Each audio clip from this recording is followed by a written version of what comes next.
Hello guys, नमस्कार। स्वागत है आप सभी का हमारे इस चैनल पर जिसका नाम है सीखो और सिखाओ। और अगर अभी तक आपने हमारे इस चैनल को सब्सक्राइब नहीं किया है तो जल्दी से सब्सक्राइब कर लें और बगल में लगे बेल आइकन को दबाना ना भूलें, जिससे कि आपको हर एक नोटिफिकेशन मिलती रहे।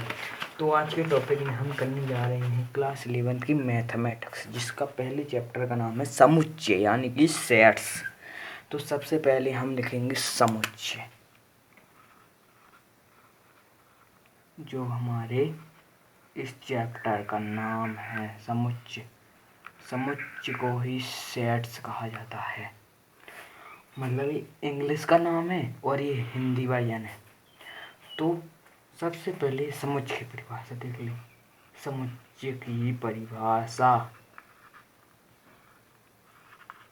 समुच्चय की परिभाषा, समुच्चय की परिभाषा में है सुपरिभाषित संग्रह, मतलब जिसको सुपरिभाषित किया जा सके। सुपरिभाषित संग्रह को समुच्चय कहते हैं।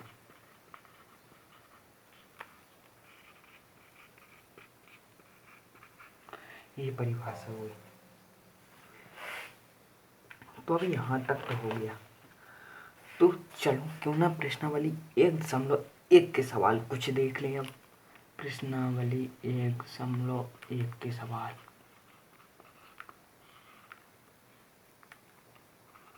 एक दशमलव एक, जिसमें सबसे पहले सवाल में लिखा है निम्नलिखित में से कौन कौन, आप किताब में देख लें, एनसीईआरटी किताब है, बाद में हम नवोदय करेंगे।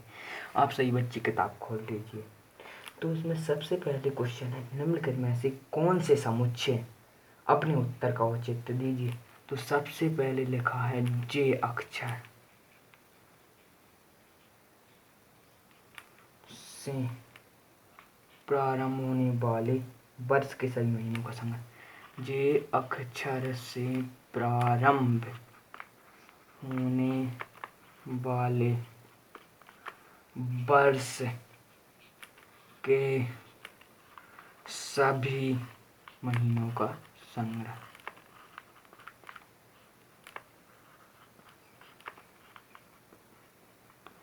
आपको पता ही होगा कि एक वर्ष में 12 महीने होते हैं, तो 12 महीनों के नाम लिखो, जिसमें जो सबसे पहले जे से स्टार्ट होते हैं। सबसे पहले तो जनवरी ही है। समुच्चय को इस चिन्ह से प्रदर्शित किया था, तो सबसे पहले जनवरी ही लिख लो, UARY। जनवरी हो गया। फरवरी, मार्च, अप्रैल, मई, जून। जून हो गया।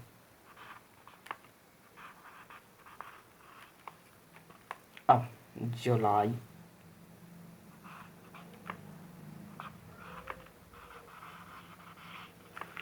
अगस्त, सितंबर, अक्टूबर, नवंबर, दिसंबर। तो 3 के अलावा और एक भी नहीं बन रही है, एक भी नहीं बची है। तो अब इसको कोष्टक से इस वाले बंद से कर दिए, समुच्चय बंद कर देते समुच्चय। और दूसरा है भारत के 70 सबसे अधिक प्रतिभाशाली संग्रह लेखों का संग्रह। ये समुच्चय नहीं है, इसलिए नहीं है कि मेरी नज़र में कोई और लेखक हो सकता है, मुझे कोई और सबसे महान लेखक लग सकता है और आपको कोई और लेखक लग सकता है। मतलब जैसे मुझे प्रेमचंद जी अच्छे लगते हैं, जैसे आपको कोई और लेखक अच्छा लगता है, जैसे जैसे मीराबाई। और भी लेखक है बहुत सारे। तो आपकी नज़रों में कोई और हो सकते हैं, मेरी नज़रों में कोई और हो सकते हैं। तो ये समुच्चय नहीं है। और विश्व के सर्वश्रेष्ठ 11 बल्लेबाजों का संग्रह, और ये भी समुच्चय नहीं है। इसीलिए समुच्चय नहीं है क्योंकि मेरी नज़र में 11 बल्लेबाज और हो सकते हैं, जैसे सचिन तेंदुलकर और बहुत से हैं, जैसे बुमराह और बहुत से हैं, सचिन तेंदुलकर और रोहित शर्मा, विराट कोहली। आपकी नज़र में कोई और लेखक हो सकता है। ये भी समुच्चय नहीं है। और आपकी कक्षा के सभी बालकों का संग्रह, ये सभी बालकों का संग्रह, ये समुच्चय। इसीलिए समुच्चय क्योंकि बालक तो सभी के लिए एक समान रहेंगे, इसीलिए रहेंगे। कि आपके कक्षा में जितने बालक पढ़ते होंगे उनका नाम तो नहीं बदल सकता और ना ही उनका कुछ और हो सकता है। तो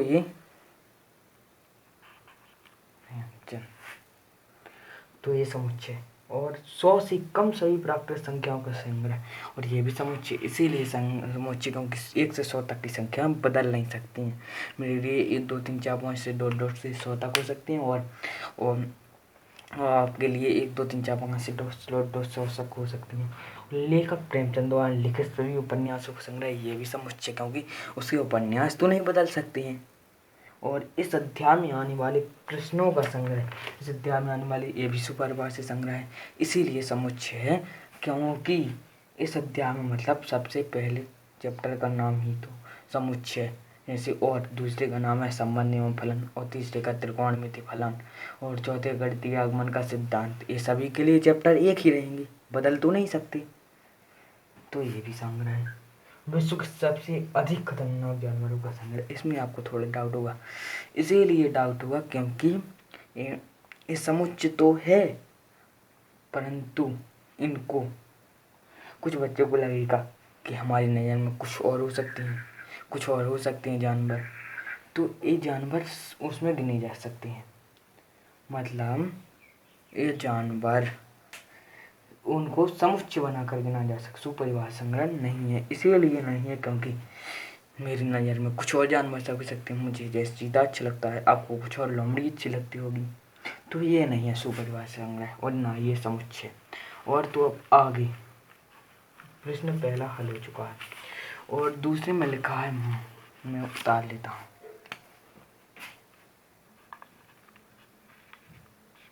मान लीजिए कि ए बराबर 1 2 3 4 5 6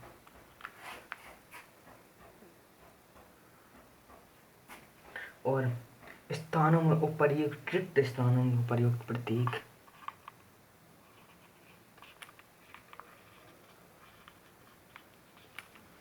में उपर्युक्त प्रतीक या तो ए भरिए, ए नहीं ए, और या ई नहीं भरिए। तो सबसे पहले number belongs to, not belongs to. So पहले में 5 डॉट डॉट ए और नंबर सेकंड में है 8 dot dot A, 8 dot dot A. 3 में 0 डॉट डॉट ए और चौथे में है 4 डॉट डॉट ए। तो ये सवाल कितना बेस्ट है, चौथे में 4 डॉट डॉट ए ही आ गया, पाँचवें में और 2 डॉट डॉट ए और छठवें में 10 dot dot A, 10 dot dot A. तो इसमें ये देखना है कि इसमें 5 आ रही हैं, अगर 5 आ रहे हैं तो बिलोंग्स टू का चिन्ह आएगा और नहीं आ रही हैं तो नॉट बिलोंग्स टू का चिन्ह आएगा। जैसे 5 इसमें तो आ ही रही हैं तो इसमें तो बिलोंग्स टू आ जाएगा, और जैसे 8 इसमें नहीं है तो नॉट बिलोंग्स टू आ जाएगा। बिल्कुल सिंपल, इतना तो बस इसमें करना है। 0 डॉट डॉट ए, इसमें 0 नहीं है तो नॉट बिलोंग्स टू, और 4 डॉट डॉट ए, इसमें 4 है तो बिलोंग्स टू आ जाएगा, और इसमें 2 डॉट डॉट ए, उसमें भी 2 डॉट डॉट ए 2 है तो इसमें बिलोंग्स टू आ जाएगा, और 10 डॉट डॉट ए, इसमें 10 नहीं है तो नॉट बिलोंग्स टू आ जाएगा। जल्दी से इतने का स्क्रीन शॉट ले लीजिए और हम अब और आगे करते हैं। और अब हमारी आगे का क्वेश्चन है, निम्न के समुच्चयों को रोस्टर रूप में लिखिए। इतना मिटा लीजिए हम पहले।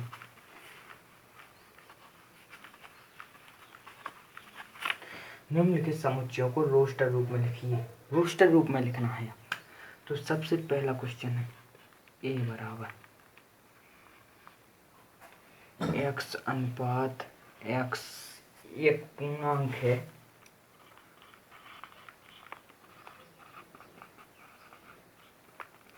पूर्णांक है, और -3 छोटा है x से और x से बड़ा है 7।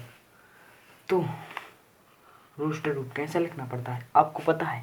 r बराबर, सवाल में क्या दिया गया है, x अनुपात x ये पूर्णांक है और जो -3 से तो बड़ा है लेकिन 7 से छोटा है, तो -3 से बड़ा -2 हो सकता है, -2 से बड़ा -3 से बड़ा -1 हो सकता है, -3 से बड़ा 0 हो सकता है, 1 हो सकता है, 2 हो सकता है, 3 हो सकता है, 4, 5 और 6। आ गया आंसर। ये है रोस्टर रूप। आ गया वो समझ में तो कमेंट कर देना, और नहीं आया हो तो फिर से कमेंट में लिख देना, तो मैं फिर से समझा दूंगा। और अब दूसरा सवाल है। दूसरे सवाल में क्या कह रहा है, x अनुपात x संख्या 6 से कम एक प्राकृत संख्या है। x अनुपात x संख्या 6 से कम एक प्राकृत संख्या है। x अनुपात x संख्या 6 से कम एक प्राकृत संख्या है।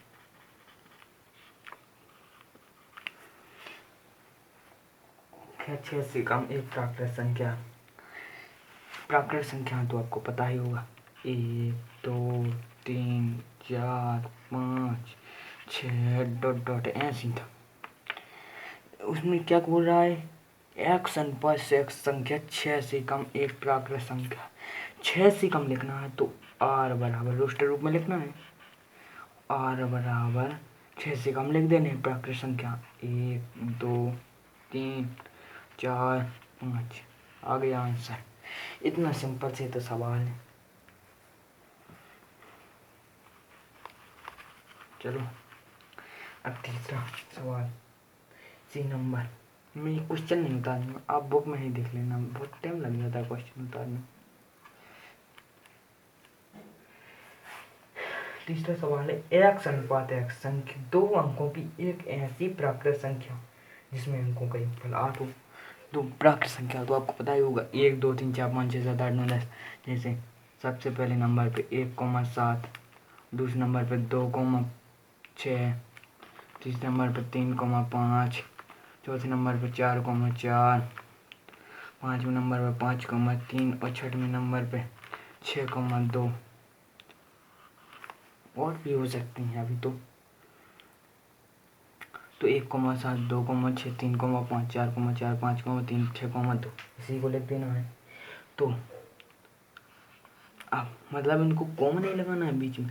17, 26, 35 दो अंकों की संख्या बोल रहा है, 44, 53, 62। आ गया आंसर। इतना सिंपल सवाल है, मुझे तो इसमें तो कुछ लगा ही नहीं, इतने सरल सवाल है। और अब चौथा क्वेश्चन है, x अनुपात x एक अभाज्य संख्या जो 60 की भाज्य वो जो 60 जिससे 60 मतलब कट जाए, मतलब पूरा पूरा भाग चला जाए। नंबर 4, x अनुपात x एक अभाज्य संख्या है जो 60 की भाजक है। तो इसको लिखेंगे अब r बराबर रोस्टर रूप में लिखना है 60 से, जिसमें 60 से x अनुपात x एक अभाज्य संख्या मतलब जो एक को छोड़कर स्वयं से विभाजित हो वो, और उससे 60 में भाग चला जाए। जैसे 2 है, 3 है और 5 है और 1 भी नहीं, मतलब कटेंगे।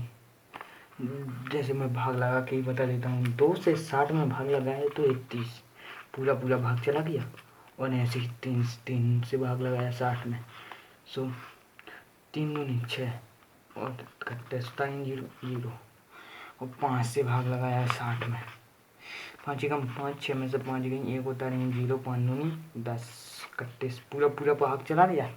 तो ये आंसर हो गया।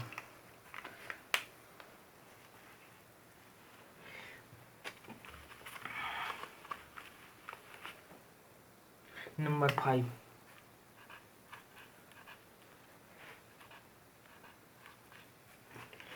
बराबर त्रिकोणमिति शब्द के सभी अक्षरों का समुच्चय। मैं आपको एक बात बताना भूल गया कि इसमें समुच्चय में किसी भी अंक को दोबारा नहीं लिखा जाता। जैसे एक एक दो बार आ जाए तो उसको एक ही बार लिखा जाता है, दोबारा नहीं लिखा जाता है। ये बहुत ध्यान में बैठा लो बात, इससे बहुत ही सवाल गलत होते हैं। एक मेरा सवाल भी गलत हुआ था 11th में। तो त्रिकोणमिति जैसे त्रिकोणमिति TRIGONMETRY।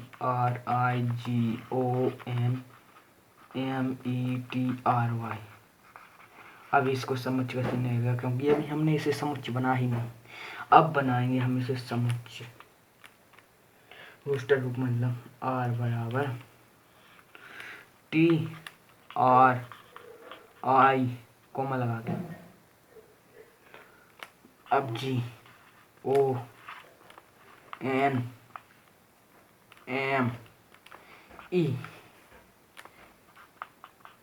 टी यहाँ पर लिख दिया था, आर लिख दिया था और बची वाई, तो ये आंसर आ गया। और ऐसे ही एक सवाल और है बेटर। बेटर शब्द के सभी अक्षरों का समुच्चय।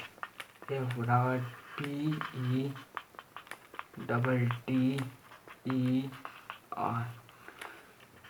बेटर, इसमें डबल टी आ गया और BE दो बार आ गया, तो एक बार लिखेंगे। तो ये बी और फिर ई और फिर टी और फिर आर, आ गया आंसर। इतनी सिंपल सवाल है।